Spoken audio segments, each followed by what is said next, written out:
Good evening.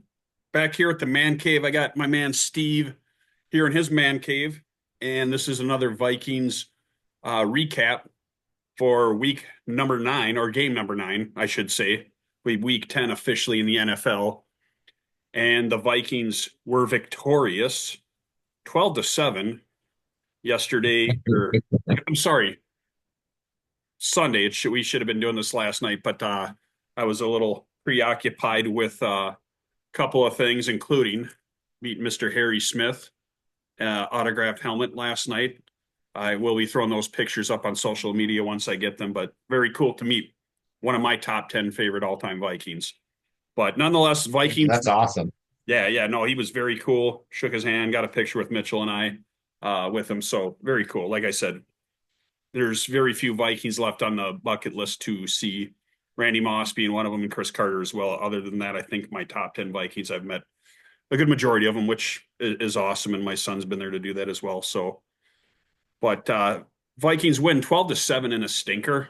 I mean, we can't sugarcoat it any which way. Fortunately, their kicker, Mr. Romo, was in camp with them this year. And Yeah. like every team, they take two kickers to camp. And obviously had to fill in on short notice, was obviously ready because he kicked 4 field goals and basically won them the game. So, I mean, there's a lot of different things we can talk about here, Steve. I'll let you kind of kick it off because as bad as it was, at the end of the day, a win's a win. And there were a couple of Yeah. positives, even on offense, that we can take away. But well, it was just one of those games where it was just like watching it the whole time. I mean, it was like somewhat depressing, but Yeah. This is the definition of UGLY. You ain't got no alibi. You ugly. That was an ugly win. It was a dominating win, everything except the score.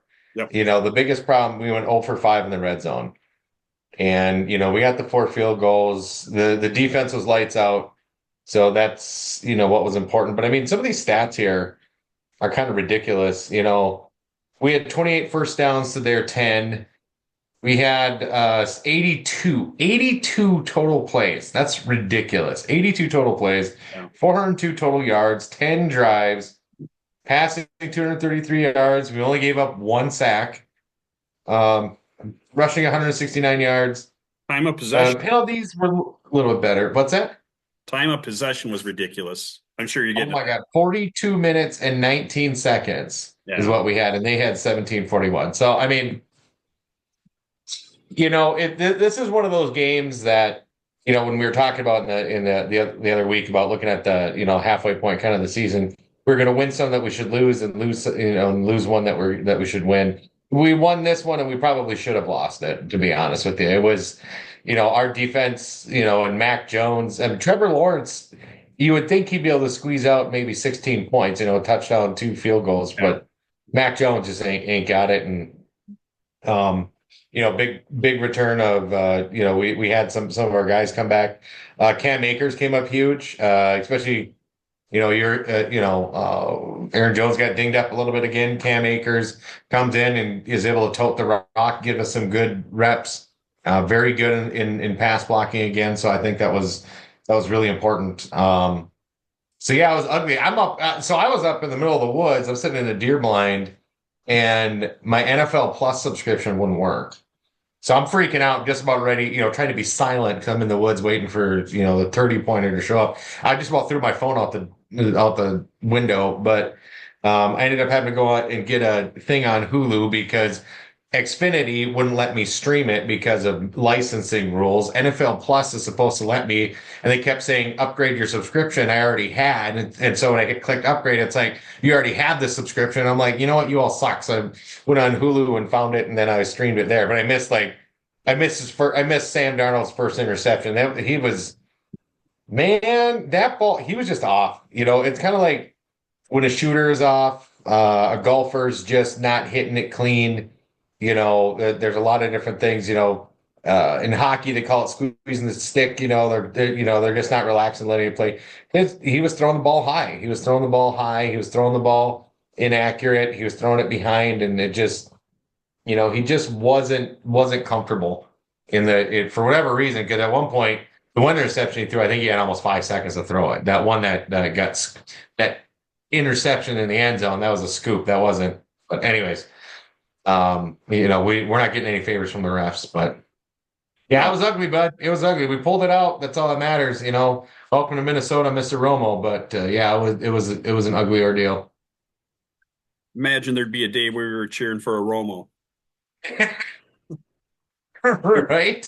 I remember back in was it '09 where we played them in the divisional round and just slaughtered Tony Romo. It was one of my favorite Vikings games ever that I watched, particularly playoffs. But um, Yeah, that got who's the defensive end that got him paid because he had 3 sacks, and oh, then he went to some other team next he year. actually he boxed too. Why can't his name Yeah, escape me? I watched him box up in Hinckley.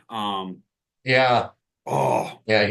He never did anything else. He got that nice fat free agent payday, and that was it. That was like the pinnacle of his career was smacking around Tony Romo. yeah, the name will come to me, but yeah, I do remember watching him box up at Hinckley and like Pat Williams, a bunch of other Vikings at the time were there to see him. This was shortly after he left the Vikings. I think even after he got his payday from Atlanta. Why does that name escape me? Anyways, but yes, he did have a mega game that game. I think he had 3 sacks.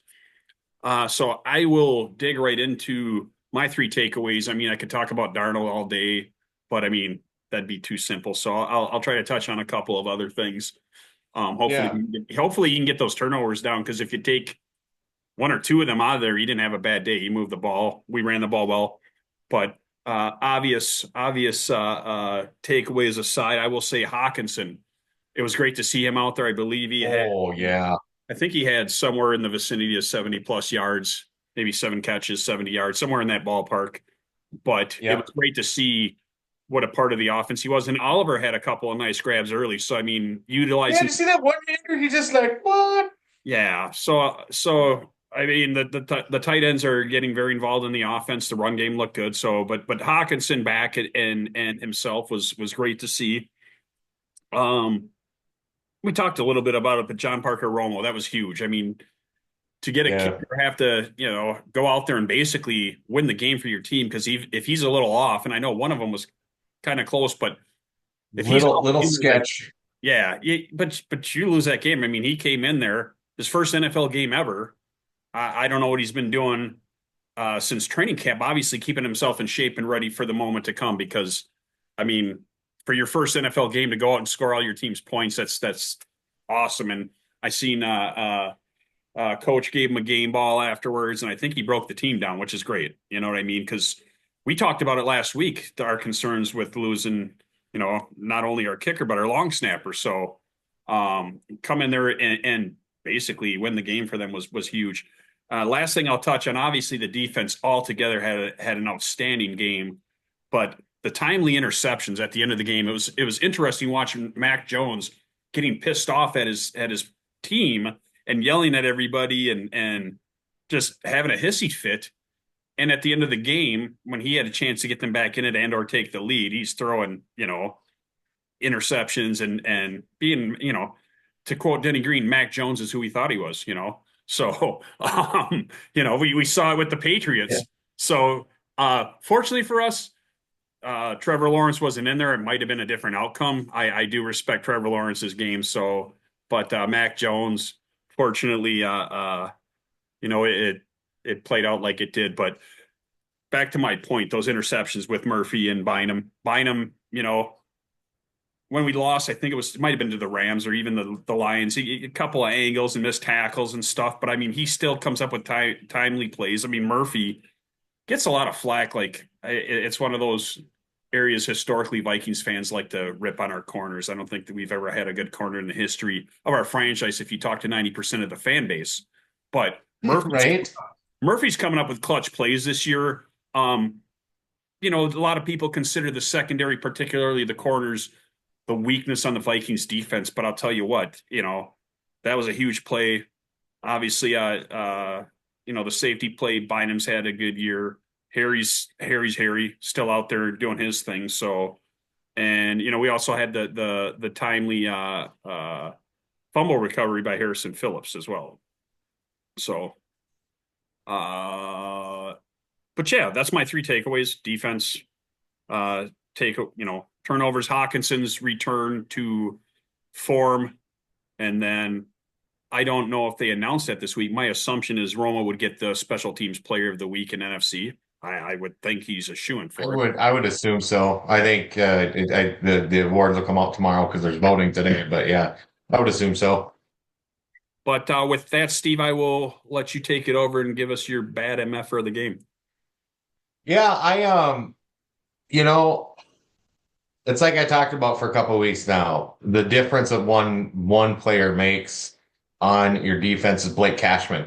Blake Cashman's my bad MFer of the game. Having him back in Oh, solidifies that entire defense. You look at the pressure rate that we had, you look at the sacks that we had. We had what, 5 sacks, I think, in this game? Something like that. Yeah, it was yeah, three for 24.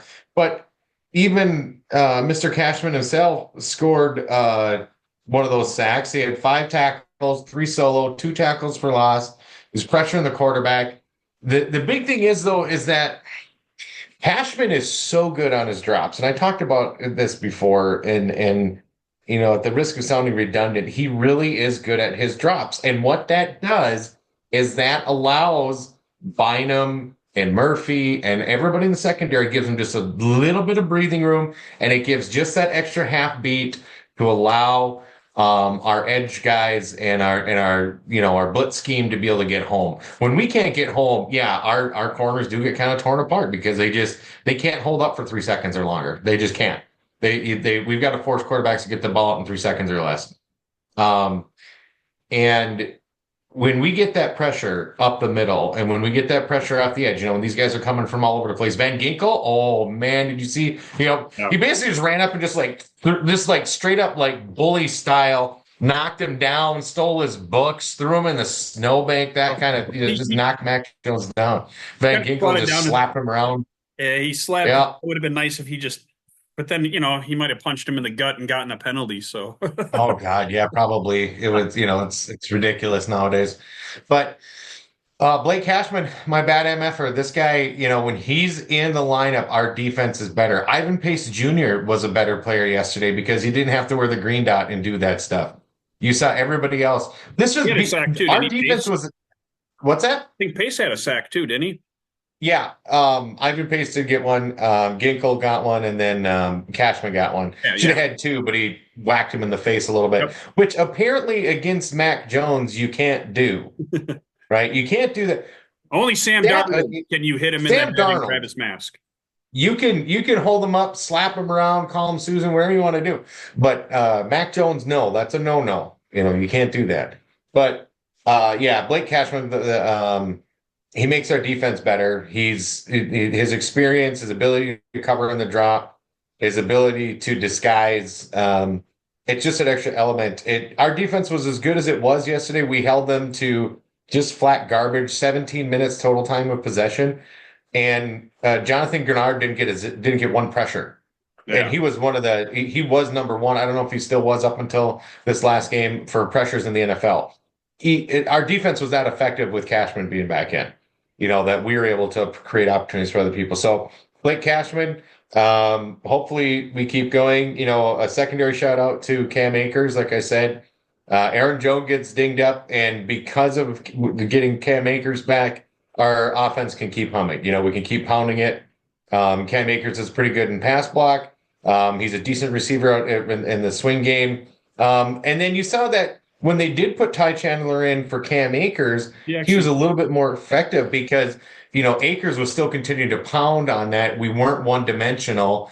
And so, Ty Chandler, when he got in, he got a couple nice runs in there too. So, Cam Akers and Blake Cashman, those are big pieces to us moving forward here, but we'll see. Next week is the Titans. I don't know. Are we going to get Wild Will Levis, or what are you thinking there, bud? Yeah, I'm not sure. I know we're 6.5 point favorites right now. I just looked at the spread. It's one of those games similar to the one we just played. You know what I mean? It's a game you should win, but God forbid something go sour. I think the defense, just their performance in the last 2 weeks, gives me optimism that they're going to show up, even though they had a couple of tough games against the Lions and the Rams, but they look like they're returning to form. If you remember last year, after a certain part of the season, they started to maybe dissect Beeflo's defense, and other teams start, where we started the season decently, they started to figure things out and move the ball and score against that defense. I think they made the adjustments after those games, and the Rams, decent team. Obviously, the Lions look outstanding. I still can't believe they came back and won that game against the Texans, but they're the creme de la creme of the NFC right now, and I don't think anybody can argue that. But the Titans is another game. If you want to have success and or improve your playoff seeding, because let's be honest, it's going to be tough to catch Detroit this year. We're only one game behind them, but we might as well be two because they have the tiebreaker with Right. 8 games left. So you really need to position yourself to get one of the higher wild card seats so you have a little bit better chance. If God forbid they don't win the division, which is going to be tough to do. Let's be honest. But yeah, this is a game you have to win. I don't care if it's on the road. The unfortunate thing is prior Vikings teams, it seemed like we had, a respectable backup in place to where, if the starter was struggling like Darnold was on Sunday, you're like, hey, maybe it's time to go here, even if it's just for this game or something else. But I mean, I don't think it's, I'll be honest with you.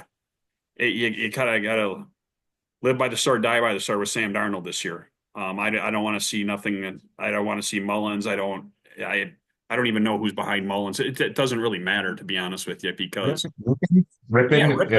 Rippin, yeah, Yeah, so yeah. No, Mark, Mullins. yeah, Mark Rippon's nephew or his son, I believe it's his nephew, but former Washington Redskins quarterback back in the Yeah, 80s and 90s, I believe. But yeah, uh, hopefully Darnold takes a little bit better care of the ball. I mean,